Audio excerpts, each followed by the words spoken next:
So sorry for casual clothes, casual set. I just made a cup of tea. I woke up not too long ago and there's an article that's been doing the rounds on social media and it's blown up a bit. And as a person who does bits of fashion history, costuming, women's history, I thought it was worthwhile commenting and adding my 2 pence to the debate. So, networks and streaming services such as the BBC, ITV and Netflix are apparently discussing banning corsets being worn by actors in period dramas. Corsets are seen as being too restrictive to be worn over 12 to 14-hour shooting days, and that they're considered to cause short and long-term health problems for actors, such as damaging the shoulder muscles, restricting breathing, bruising ribs, all that sort of stuff. A lot to unpack here. For a start, there's the grand tradition of what I like to call generating faux feminist PR. As a society, we have taken the viewpoint that corsets are bad and restrictive and purely exist as sexualized objects that serve no other purpose than fetishizing a narrow view of the female body. There's nothing wrong with a nice fetish corset, of course, but the association means whenever there's a big budget period piece, there will be news and discourse and interviews about female stars and the grueling torture of having to wear a corset. Simone Ashley claimed she tore her shoulder wearing a corset. Elle Fanning claimed she had to learn how to breathe differently. Nicole Kidman broke a rib. Emma Stone had all her organs rearranged.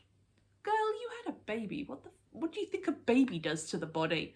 Saran Jones developed welts and hives. It draws a contrast between the poor, oppressed women of the past and the free, modern woman of now, as well as providing free publicity and a great story when it comes to awards season. There's nothing that awards judges love more than a transformation, even one that causes physical discomfort or injury, especially one that causes physical discomfort or injury. Female actors forcing themselves to go through corsetry is their equivalent of Christian Bale changing his body mass around for roles, Jim Carrey remaining in character as Andy Kaufman off set, and whatever Daniel Day-Lewis was thinking when he did his whole offensive disability cosplay.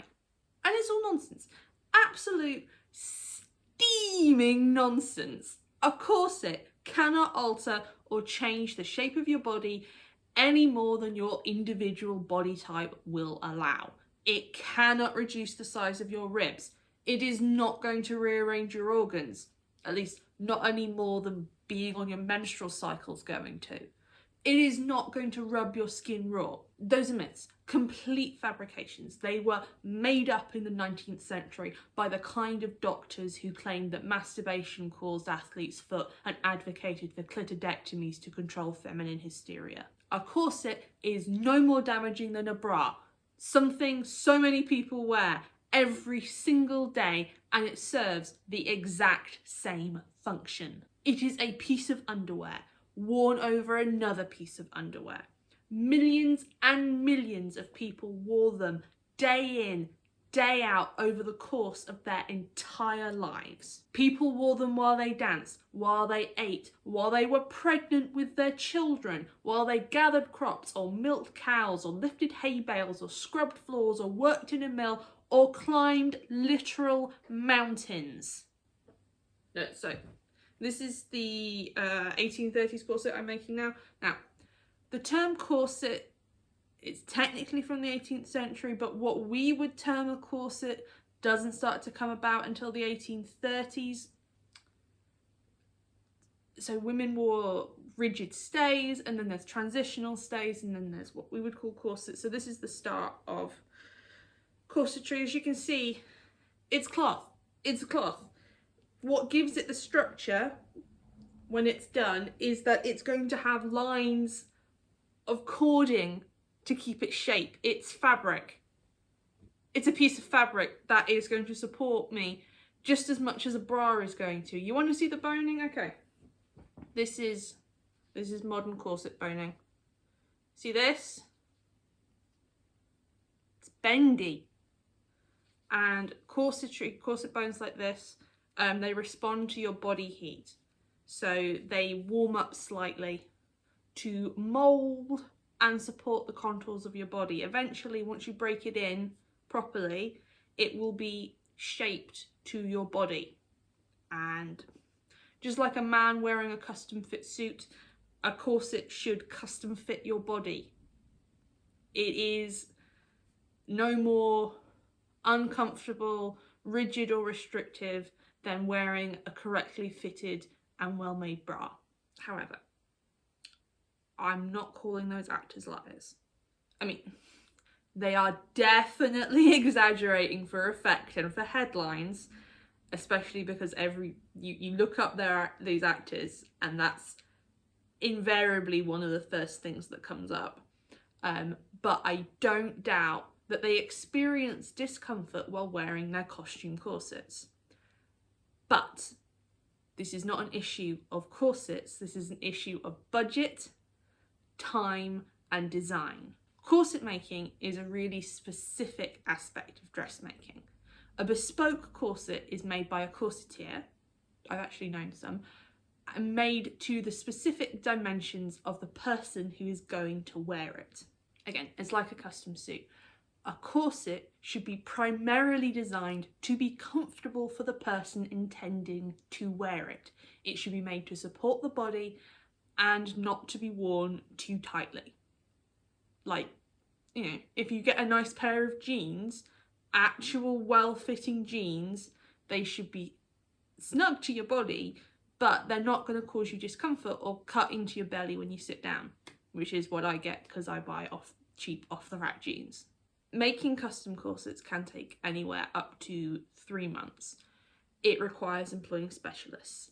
It requires the actor has to take the time for fittings and time to break the corset in. So instead, production companies, you know, they don't invest any time in their wardrobe departments and they will hire out or buy generic corsets, ones that are off the rack, ones that just have really badly done steel boning or sharp bust points, whatever's cheap and easy and cost effective and they don't have to put any time or effort into, probably of a smaller size because they need to be fitted, but you know, we want these women to look small and because, you know, only the slimmest of slim women are allowed on screen, and then they force the actors into them and tell them to suck it up because corsets are just meant to be painful. You're meant to be in physical discomfort for 14 hours of the day. Hey, if you suffer loudly in the press, it's free publicity for us.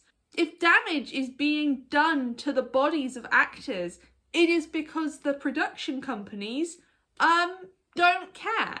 They're not taking the time or effort to sufficiently care for the well-being of their employees. They have the time for Daniel Day-Lewis to spend a year in character as Abraham Lincoln, but not the 3 months needed to make a corset and ensure the physical and mental safety of his female co-stars. The apparent fix for this is to allow actors to just wear their own undergarments. Instead of production companies giving wardrobe departments resources,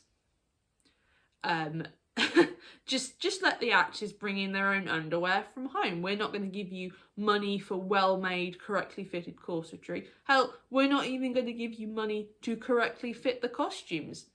The problem with this is how it's going to impact on the costumes. Now, if we're looking at a strict definition of the term corset, the historical silhouettes of the 19th century rely on good corsetry. A properly fitted corset provides the foundation for every other aspect of the outfit to be supported and built on. A modern bra is just about supporting the breasts, really. That's why a lot of women actually find them quite uncomfortable, but it's about pushing up They push up the breasts, where a lot of corsetry is for separation, smoothing, waist definition. So if you're wearing a modern bra with a historical outfit, it will make for lumpy, poorly fitted costumes that won't sit correctly and will probably be just as uncomfortable to wear on long shooting days, because they are not being worn with what has been created to ensure a proper fit. But hey, we get away from the evils of the corset. Congratulations, we have saved the women. We've saved women. We've saved all the women in the world. We are not going to meaningfully change any other aspect of the film industry that might be in any way physically, emotionally, mentally damaging to those employed in it. Bare minimum achieved. There's maybe just outrage clicks, whatever, you know, cheap PR, easy PR, but it sucks, and I think it's silly, and I don't like it, and the only people who benefit are production companies who can save money on a whole aspect of costuming while also making it exceptionally worse. So, hooray. Goody.